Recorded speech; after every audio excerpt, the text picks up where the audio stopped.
Issues and Insights. I'm George Pennington, your occasional host. And today we have Professor, you like that, don't you, Tommy? Professor Tommy Crane, Deputy Fire Marshal, University of Radcliff, right? Yeah, it is. Right. I think it's a university, yeah. And Fire Prevention Week, is that right, coming up? Yep. In October, right? October, yep. All right. Yeah, so this year it's October 8th to the 14th. October 8th to 14th. So it's that week. And every year there's a theme, there's a main theme of that week that we go with. And this year it's Cooking Safety Starts With You. Pay attention to fire prevention. So, the big focus is cooking safety, which is the major cause of residential fires. Okay. And it is also, of course, Thanksgiving is actually the highest amount of when we have cooking fires in the United States. Okay, makes sense. Yeah. But the big thing is, residential fires are still where we still have a high loss of people. Okay. So we've managed to, we're able to go in and do inspections of businesses, churches, schools, places, that people are commonly in. And even, do you do that? I do that, yes. Okay. There are a few of us that do that for our department. We also, we can go into places like, we go into apartment buildings. We don't go into the individual apartments, but we go into the apartment buildings. We talk to the apartment managers and stuff like that. So we are able to touch the residential a little bit, but our biggest thing that we do with residential is things like today, where we are able to talk to the public and, explain to them, these are things that you can do in your home to keep your home safe. So, like I said, every year, some years it's been a focus on smoke alarms. Some years it's been, a focus on maybe electrical safety. There are a lot of things that, like I said, we can go into a business and, say, hey, don't plug this in, or, plug it in this way, or make sure that your outlets aren't hanging out of the wall, by the wires, different stuff, but, make sure your doors aren't blocked and things like that. But when it comes to your home, that's your place. That's where and that responsibility lies on your shoulders to take care of you and your family. But we want to give you the tools to do that. Things like making sure that you can have access to smoke alarms, making sure that, of course, when the house is built, there are always the building standards for the time. For that time, right? Yeah. So those things take effect. A modern house today is going to have smoke alarms in every bedroom, the hallway to the bedrooms, on every level of the home. In the basements, each floor, they're all going to be interconnected. So if the one in the basement goes off because there's a fire in your furnace, then it's going to sound the one in the bedroom. Sure. So everything is interconnected. I got you. So that's code now, right? Has been for a while? It has been for several years, yes. Okay. So the big thing for that is we have lost the time difference that we had. So in the 70s, when smoke alarms became more affordable and became something we could put in residents' homes, we encouraged them, and then it may be put one in by where your rooms are, you're sleeping. Yeah. And now it's, the time frames also lapse from about 20 minutes to where, you could get out safely to now you have about 3 minutes. Wow. So part of that is with technology. We've also changed the way we furnish our home. Okay. There's a lot more plastics, a lot more synthetic fabric, foam, things like that. You think in your bedroom alone, a lot of your comforters and things like that are made of polyester. Your sheets are made of cotton, but all your other stuff is made of polyester many times. Gotcha. Your mattress, you get the nice big pillow top mattress. It's filled with a special foam, and so all those things are, add to the mix. The chemicals in them. The other thing is that, before we get back to the cooking stuff, I kind of got off on a sidetrack, but, the smoke is what usually is what kills us. Yeah. Most people will never be close to the actual fire. The smoke travels through the house. When it travels through the house quickly, it's taking that heat. So, it's carrying, several hundred degrees temperature through the house. The smoke itself. The smoke itself will carry the heat. and so just like, think if you're going like in a building, typically as you go up the steps, you can tell the temperature change. So it's actually getting hotter, and carrying that heat with it. So the air is actually, carrying that with it. So the chemicals, the plastics and everything, once they begin to burn and break down, those chemicals, you don't want to breathe those. Yeah. So they're, so it's not like when you had a home that you had solid wood furniture, linen and cotton curtains and stuff like that. So and bedding. So the chemicals are going through. So big changes. But so that's why we really focus on home fire safety is usually the big focus during Fire Prevention Week. And this year is cooking, which, like I said, is a big cause of many of our residential fires. So and some of that is we tend to multitask when we're in the kitchen. You're trying to cook it, cook supper. You got the main dish. You're doing all the side stuff. Getting the table ready. So TV's on. TV's on somewhere, Tom. Right. Absolutely. Of course, used to. A lot of times the TV was in the living room, so the news was on. While you're cooking supper and things like that. So it's easy to get distracted.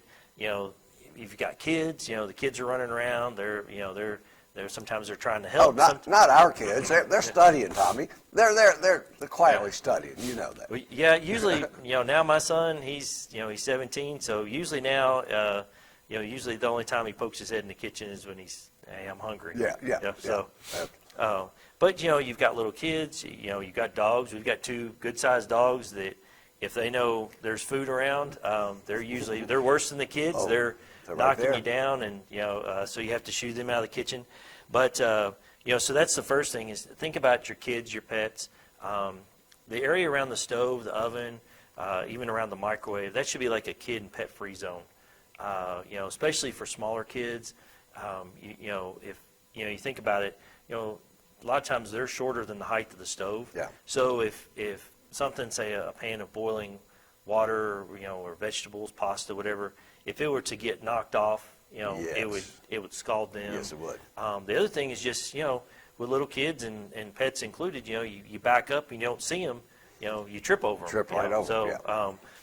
So, somebody big and clumsy like me, I've tripped over the dog before, and we do it routinely. Yeah. So usually they tend to spread out on the floor, take up the whole, So make sure those areas are pet-free zone, kid-free zone. If your kids are at that age where they do want to help, a lot of times that they're in there, they want to help. They want to help mom and dad cook.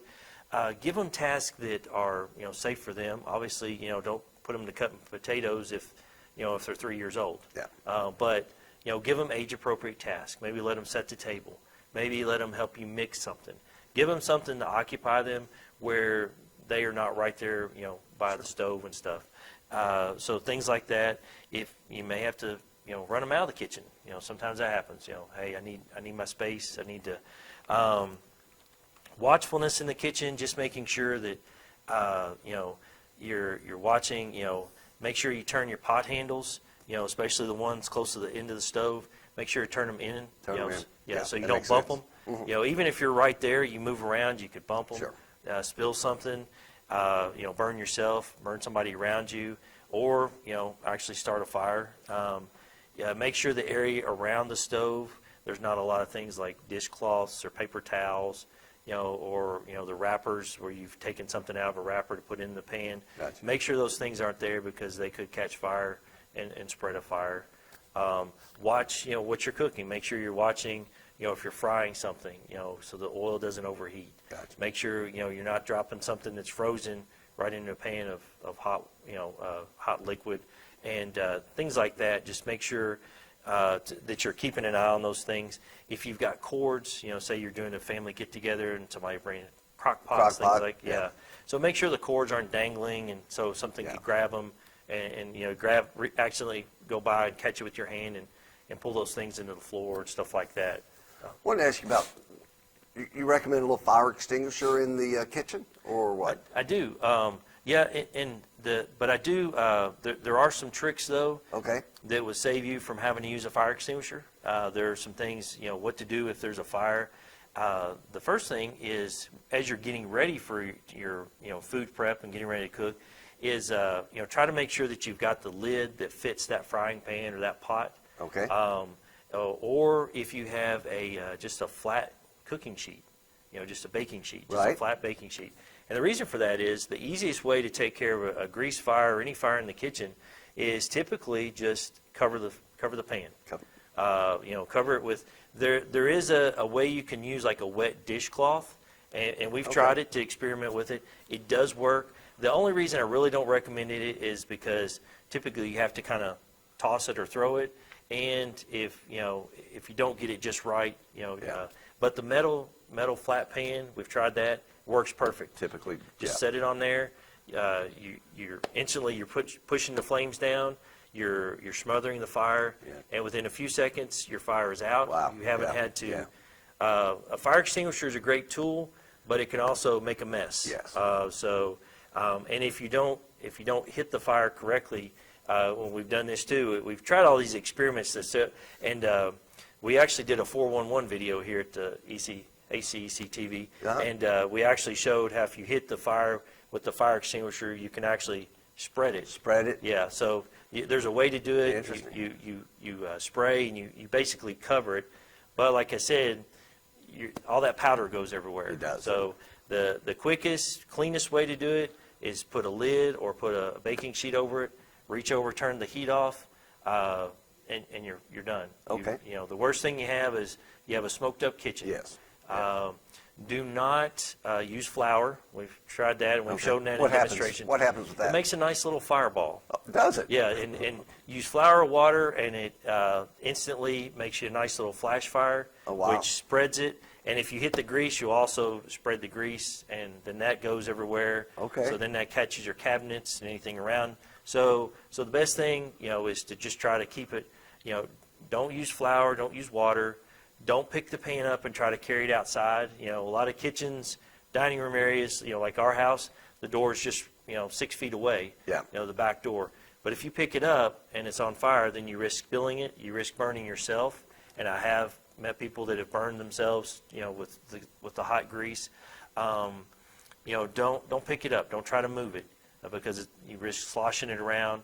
So there's that danger. I could see Jamie and them on Mythbusters. Do you remember that show? Yes, yeah. I could see them doing those experiments. They have actually done some different experiments with that kind of stuff. Have they? Yeah. With the water and stuff. Anything that can burn, I can see them doing experiments. Yes, yeah. There is that, it is kind of cool when we do those experiments. Yeah.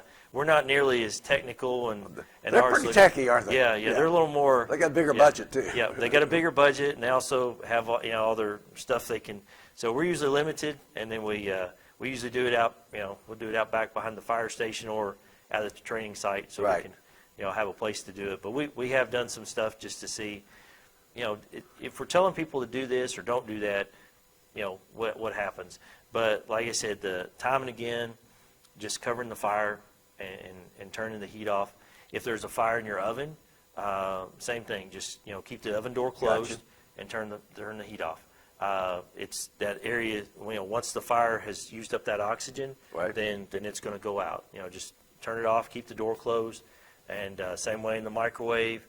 Bag of popcorn. You put it in for too long and it catches fire. Or if you put something that's foil lined and it catches fire, just keep the door closed. Turn the power off and let it use up the oxygen that's in there.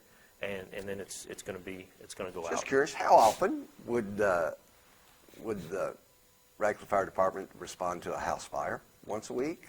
That often, or is it less? Actually, it's actually been less the past few years. Good. Hopefully our fire prevention Okay. attempts have been paying off. But it does happen sometimes. Once a month or less? I'd Maybe say less once than a that? month. Yeah, Oh, that's it not depends. No, it's No. better. And sometimes we get a call. Maybe there's something in the oven, and Right. the person may already have the fire out. Gotcha. We respond You just- just in case. Yeah, I got you. So Okay. So there are those. So there are some where something has happened and it has gotten out of hand. Bigger Okay. than they could contain. But a lot of times we get a call for a structure fire.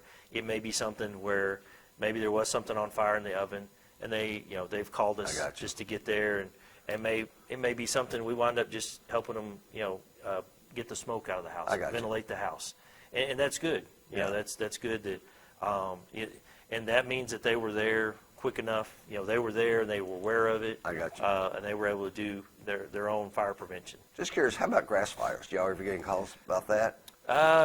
Being you're we primarily do. within the city limits, though. We you do, probably, yes, because even though we do have rules for burning, not everybody knows those rules. Right. And then sometimes people don't, they kind of ignore those rules. Gotcha. So we do have that too. But Okay. yes, and same thing, most common reason for like grass fires or even cooking fires is because someone didn't attend to the fire. Okay. And it got out of hand. If you're there with it and you've got a fire, you have a fire extinguisher, or if you're outside, you have a garden hose or something, you can extinguish that fire, pretty quick. But if you go inside and aren't paying attention, then Sure. or if the wind picks up, there are things that add to it that you just got to be aware of. That's why we do have burn permits, and there are things that are allowed and there are things that are not Okay. allowed. Okay. So Now, were you telling me is Thanksgiving's a prime time to kind of watch out for? yes, yeah. Is that where many of the accidents would happen? It is, because that is a time where a lot of people, it's one of our biggest holidays where people gather together. Right. And, the primary thing of Thanksgiving is cooking. Sure. Christmas, it's usually Christmas. gifts and stuff, Mhm. but Thanksgiving, the main thing is, you're getting together for the meal and Gotcha. everything. So people will cook, and you'll get a lot of people in there. You get a lot of people that are maybe on a tight schedule, and Gotcha. they're trying to get things done before company gets there, before they go somewhere. So those things happen. If you are cooking something, say that it requires you're cooking something in the oven or in a crock pot, and you're like, okay, it's going to take 2 hours.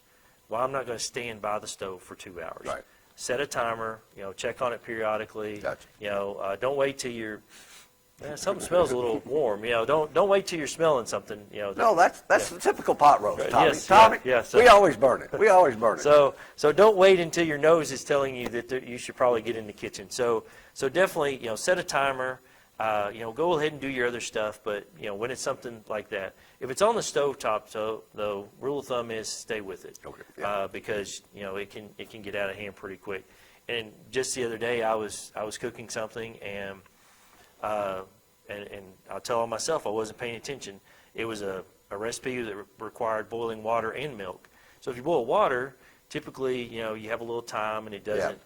But when you boil milk with water, milk will, as soon as it gets that temperature, it foams out really Yeah, quick. gotcha. So what were you making? I had a mess. It was something simple. It was just some noodles, like Okay, gotcha. the Lipton noodles in a I bag. thought some real fancy casserole or something. Huh? No, it's something that takes 8 minutes and it's pretty easy to make.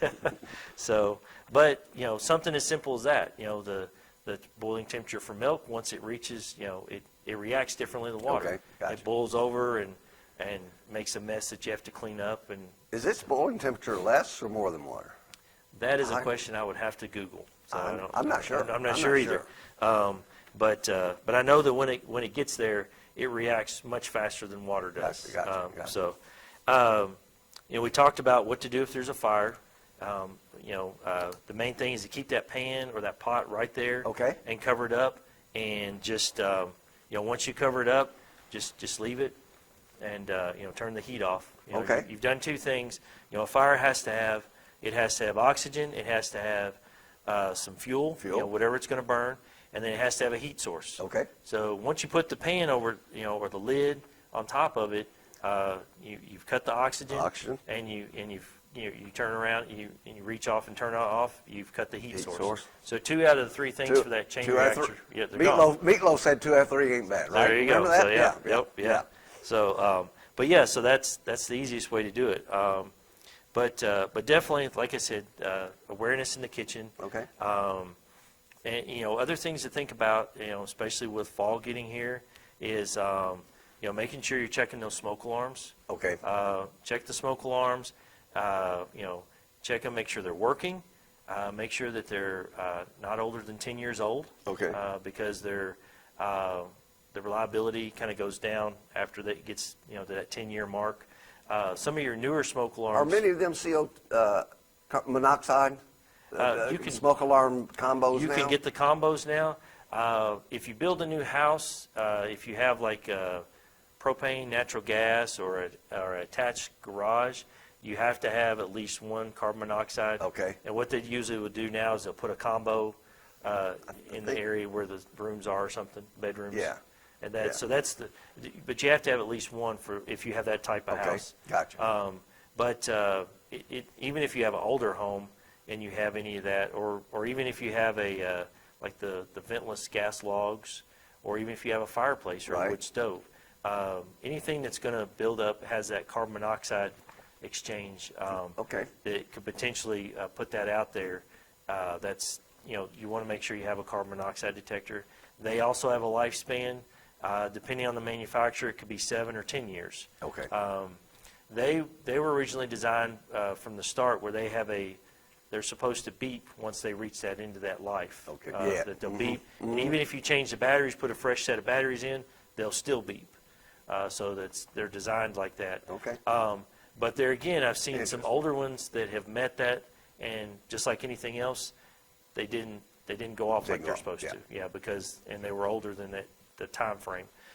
So smoke alarms, carbon monoxide detectors, change them out. They're like anything else. They need to be replaced periodically.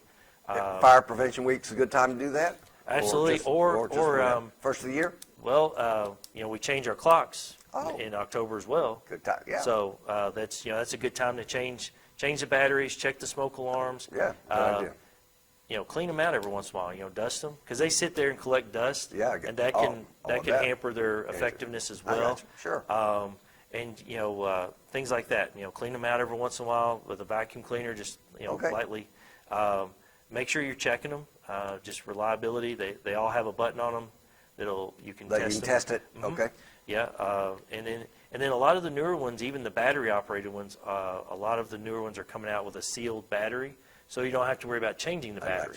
you. Yeah. So you put it up there, and it will let you know when it's at the end of its time frame as well. I think the ones we got a year or so ago, Jody Loyal, Okay, yeah. put it in for us. Yep, And I yeah. think they Yeah, were the he's a- sealed he's a ones. good- I yep. believe so. Yeah, so that is a good thing to have now. You know, that way it's the problem we ran into. We were talking about, you know, taking care of your home. Is people would the smoke alarm battery would chirp because the battery was low. Well, they would take it out, and we've actually had, you know, we haven't, but in other areas where they would do, there would be a fire fatality. They would go in and find that smoke alarm didn't have a battery. Okay. Somebody had taken it out, and so it may have been good, but there was no battery in it, Gotcha. so it didn't warn the family that, you know, so. But we do find that sometimes when we do an inspection or we make a fire run, that the smoke alarms don't work in that home. So we try to make sure that they, you know, before we leave, that they have working smoke alarms. You have to still go into schools and do programs? How's that Absolutely. work? Next month, we are going to, we have 5 elementary schools Okay. in Radcliff. Right. And we have on the schedule to be at every one of those for, So what do you do, go in for a day or morning? we do. We go in and we spend a day at that school. Oh, wow. We have usually 3 to 4 stations, kind of depends on Okay. how the school wants, how the teachers have it set up. We'll have, so they can go look at the fire truck. Okay. Everybody likes to look at the Oh, fire truck. yeah. So the only thing that tops the fire truck is when the air ambulance comes in, when they bring the helicopter. They bring that in? Depending, if it's like a career day, they Yeah. brought them in before. Oh, wow. But yeah, if they bring those in, then we get Oh, out yeah, there. yeah. You We're- can't compete. How can you compete with that? But the fire truck right now, we still have high rank with the fire truck. But they'll get to go see the fire truck, and then they spend a few minutes there. They'll rotate to another station where we'll actually one of our firefighters will be putting on their gear. Okay, And talking yeah. to them about, you know, what our gear does. It also, especially for the younger ones, it allows them to see us in a non-scary situation. Yes. Because we look and sound different when we have that gear on. Yeah. We're clunky, we're noisy. You're like aliens. You're like aliens. I'm just saying, Tom. And so for a small child, someone like that walking around, Yeah. and they're already scared for whatever the situation is, it helps, kind of say, hey, we're here to help. We're going to look different. We're going to sound different. The other thing is we have a couple of things where we do, where one of the things was through some donations a few years ago, we have a fire safety house. It's actually like a big inflatable. Right. The guys at the station joke around and say it's a bounce house, but it's not a bounce house. It is actually, but it allows us, we usually set it up in the gym, and we'll actually let the kids come in. They can practice their exit drill, Okay. and climbing out the window. So how big is that? Like 20 by 20 it's or pretty something? good. It's about the size of actually a small house. Oh, really? It'll take up a good chunk of the gym when we inflate it. Good gracious. So it's I had a no great idea. tool. It's idea. excellent, and it gives them a chance to practice. We have smoke alarms you can put in there. There's actually like an inflatable section of it that looks almost like a little kitchen. Oh, It inflates up, for looks real? like it's got a countertop, and so it gives them an Dang. idea. We go through each room, and then we let them crawl out, and Oh, my gosh. so it gives them a chance to practice and to kind of have a chance to do it on their own. Yeah. So like I said, we spend a whole day at each school, and we go Wow. around. So how many will participate? How many firemen will go there that day? Well, it depends. Five, 10? Yeah, there's A usually bunch? anywhere from, we may have one station, or depending on where the school is, we may have both fire stations there. Oh, wow. So we could have anywhere from 5 to 10 people Oh, go wow. out there. So and we go around them, and like I said, it gives us, we'll sit there. A lot of times we eat lunch with the kids. Oh, yeah. And we're there to show them, and teach them, and surprisingly, what the cool thing is they'll actually go home and teach their parents. Yeah. Yeah, they'll go over those things with their parents, bug their parents, check the smoke Sure. alarms and stuff Great like idea. that. So it really, because as parents sometimes we get used to things. Yeah, we do. We Yeah, get we do. comfortable, and Sure we do. and so they take that knowledge home and they share it with their family. So it's really good, and some of the teachers will they'll talk about it before the day gets there. So the kids they'll have printable stuff where the kids I have gotcha. done their map and stuff like that. So Yeah. it gives them an opportunity. But yes, we'll That's take great. full advantage that month. That's We'll awesome. do some PSAs on the radio, Right. Things like that, and in the newspaper and Sure. stuff. Yeah. So Gotcha. We're probably down to a minute or two. I'm not sure, but no, I didn't allow you to introduce yourself. Go ahead. We got about a minute or so. Give us a little bit of your background, Tommy. Well, I'm a native of Hardin County. Been here my entire life, and so I went to East Hardin, and then I went to Sonora Elementary, which is not Sonora there, Elementary, which all is right. not there anymore. Then went to You East shut it Hardin. down, Tommy. It's- Tommy, you shut it down. Actually, my daughter was going when it shut down, so we can say she shut Okay. it down when they built Creekside. And then went to East Hardin for 2 years, Right. and then I was called in the transition, so graduated from Central. Yeah. After 2 years, and then worked in one of the local factories. Spent time as a volunteer firefighter, and then the opportunity came open to go to Radcliff as a career firefighter. Right. As a fire marshal. That's Right. my main. Yes. But the nice thing at Radcliff is everybody's a firefighter pretty much. So Yeah. we get to do a little bit of all of it, and it's been a wonderful experience. I've been there 17 years. Good gracious. So, and then just it allows me the opportunity to meet people. I love my job. I love to talk to people. And you've done this for several years, haven't you, I Tommy? have. You've Yes. done it a few years. This is part of Yeah. what I do, and it's great to be able to try to share that information and help educate people. Even when we do fire inspections, part of what we're trying to do is educate people. Yeah. Why we're doing it, what we're doing to hopefully not have to see the trucks with the lights and siren. And Coach, we got to wrap up. All Hey, right. we appreciate it. Professor John White back there, choreographing and giving instructions. Yeah. Thank you. Thank Professor you. Tommy, thank you very much.